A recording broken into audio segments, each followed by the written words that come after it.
quand on pense à la gamme Trail, impossible de ne pas citer la GS. Il s'agit d'un monument de la moto. Ses qualités incontestables sur la route, mais aussi en tout terrain, en font la reine des ventes depuis plus de 40 ans. Seulement, avec l'engouement des motards pour ce type de machine et la concurrence grandissante, la reine doit montrer son autorité pour pouvoir garder sa couronne. Alors, son règne est-il légitime ?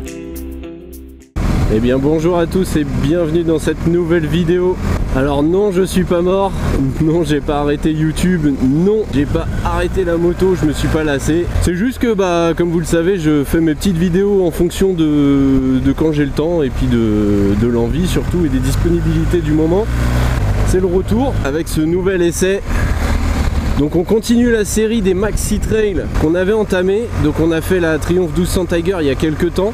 Là on est parti donc vous l'avez vu sur la nouvelle BMW 1250 GS. Donc il s'agit de la version standard, pas la version Adventure. Édition 2021 en finition rallye.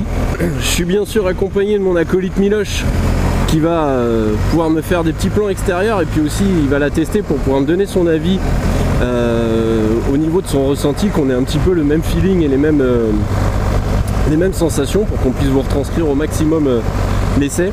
Je tiens à rappeler que du coup je suis pas journaliste, je suis pas non plus un expert de la moto, c'est vraiment mon avis de motard lambda sur des routes qui sont les routes d'Île-de-France qui sont pas les meilleures non plus pour tester les motos, mais bon voilà, on s'adapte. Essai fait un petit peu comme ça à l'improviste, mais on va essayer de faire quelque chose de bien. Donc déjà ça c'est la référence on va dire sur le milieu du maxi trail. La GS voilà, on la connaît dans toutes ses déclinaisons, que ça soit Adventure, que ça soit la 1200. Là on est sur la nouvelle, la 1250. Donc qu'est-ce qu'elle a de plus par rapport aux anciennes versions? Eh bien c'est un nouveau modèle, mais surtout qui intègre la technologie ShiftCam. C'est-à-dire que de l'intérieur vous avez donc un arbre à cam un petit peu différent, vous en avez même deux, qui s'adapte en fonction du régime moteur et qui vous offre plus de reprises en bas ou au contraire plus d'allonge dans les hauts régimes. Voilà, grosso modo. Donc là ça fait à peine quelques kilomètres que je suis parti. Je dois vous dire que déjà la prise en main est d'une réelle facilité.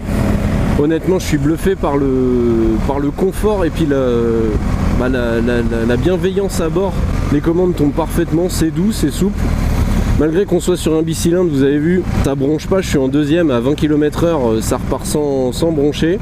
Au niveau de la position de conduite par rapport à la Tiger que j'ai pu essayer, on est un petit peu plus droit, voilà. Donc sachant que la selle est réglable en hauteur, comme souvent en fait sur les trails, donc vous pouvez vraiment dominer la route et avoir cette impression de hauteur.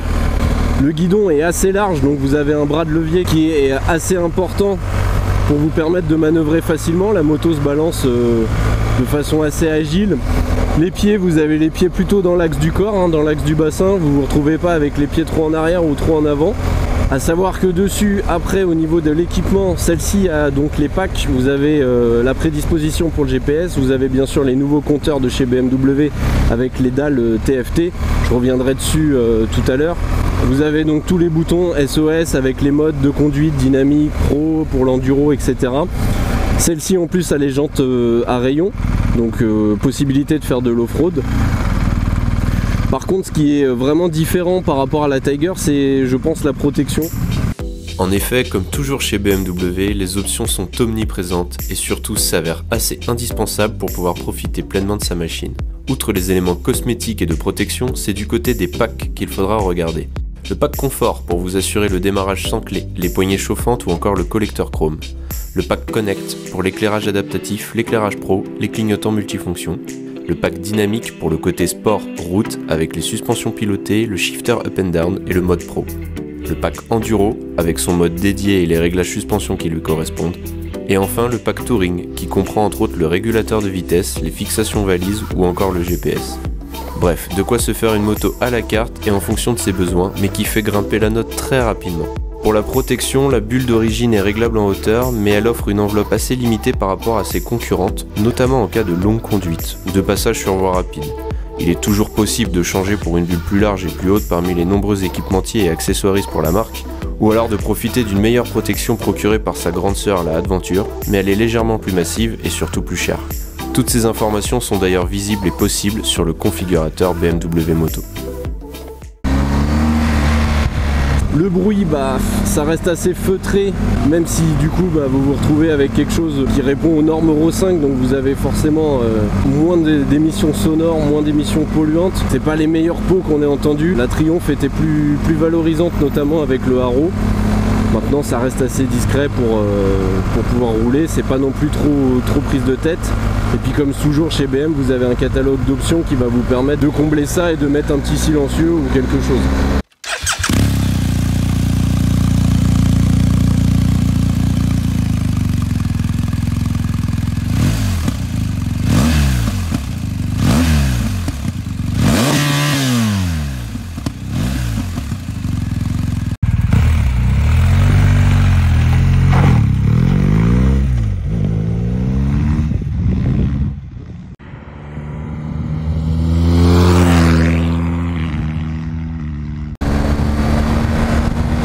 On est réglé en mode road, donc pas de dynamique, et on est en mode confort, c'est-à-dire les suspensions les plus souples.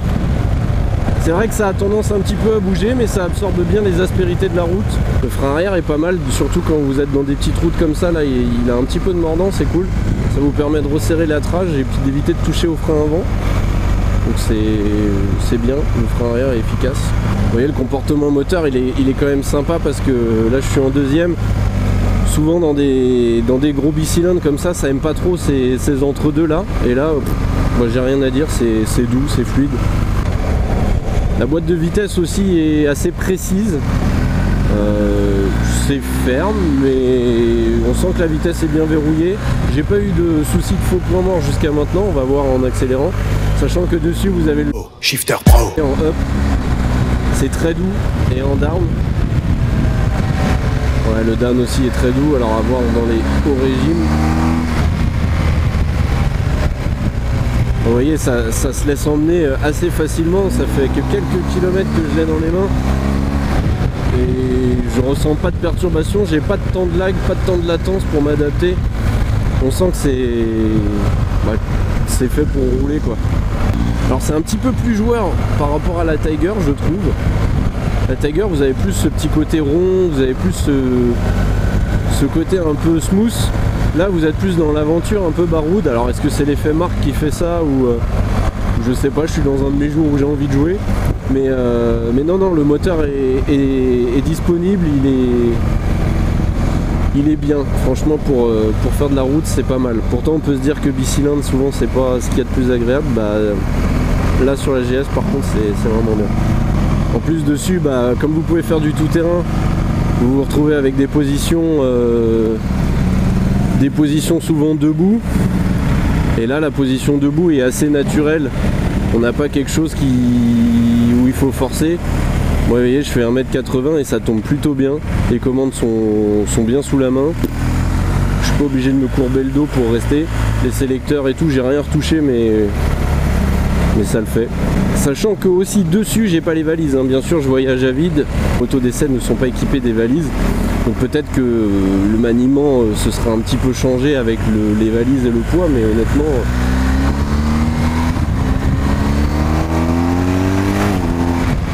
non, ça reprend très bien. Le freinage est doux et progressif, alors c'est pas un freinage avec un mordant de cinglé, mais on sent que voilà, ça fait le boulot. Il faut pas plus, après ça vous permet vraiment de le doser et puis d'avoir quelque chose qui est pas trop brut. Donc si vous voulez une conduite souple, c'est nickel. Alors on va essayer de la passer en mode dynamique. Donc là normalement vous avez une réponse à l'accélérateur qui est c'est un petit peu plus franc. Et les suspensions, on va les mettre en dynamique aussi. Voilà. Donc tout est gérable depuis le Komodo. Vous avez pas mal de boutons, mais bon, c'est assez intuitif aussi. Vous n'avez pas trop à vous prendre la tête là-dessus. Vous avez toujours aussi leur fameux système télélever paralever, donc vous vous retrouvez avec une moto qui est avec une assiette assez neutre, ça plonge pas au freinage. Et ça, c'est agréable d'avoir une moto qui reste bien droite. Alors dessus, comme la Triumph, vous êtes avec une transmission par cardan. Donc pour tout ce qui est tout terrain, c'est vrai que c'est nickel. Ça vous évite d'avoir des soucis de chaîne qui claque, de graissage, de tension de chaîne à faire. Donc c'est vrai que le cardan là-dessus, c'est agréable. Ça change un petit peu la transmission du moteur. C'est vrai que on n'a pas le même feeling avec la chaîne qu'avec le cardan. Sachant qu'aussi, le cardan, les entretiens, c'est 20 000 km, je crois, vous avez une vidange à faire. Donc c'est quand même moins de contraintes. Par contre, si ça casse, c'est beaucoup plus cher qu'à changer qu'un kit chaîne. Donc c'est un petit peu le bémol là-dessus. Je me sens mieux, de mon avis, de mon point de vue, de ce que j'aime de la moto, je me sens mieux sur la GS que sur la Tiger. Voilà, après c'est une question de feeling, on n'est pas sur les mêmes budgets, on n'est pas sur la même marque, on n'est pas sur les mêmes tarifs d'assurance parce que du coup forcément la GS vous allez vous retrouver avec quelque chose qui est forcément plus prisé, plus volé, donc assurance plus chère. Et puis vous avez la question de la décote et de la revente. Vous avez une GS toute option, vous savez que derrière la décote elle sera minime. Donc vraiment très agréable.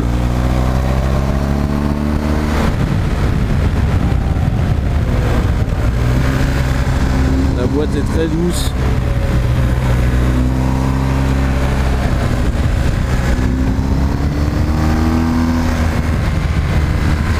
Vraiment dans les mi-régimes là, à partir de 4000 on a un bon coup de pied au cul.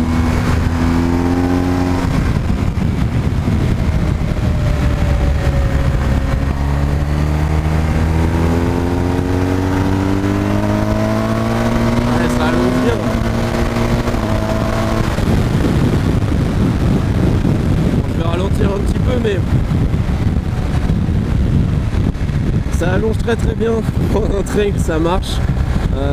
Vous avez juste au-dessus de 6-7 000 tours, vous commencez à avoir des petites vibrations, on sent que c'est pas les régimes qu'elle aime, donc c'est des vibrations qui sont un petit peu plus désagréables, mais voilà, ça tire encore, je peux encore ouvrir, il n'y a pas de souci. En 5ème ça reprend.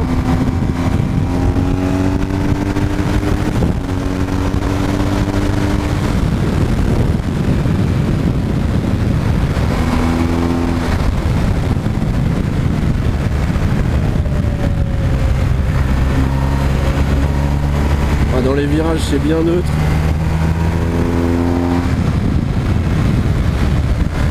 Ça met en confiance sans problème.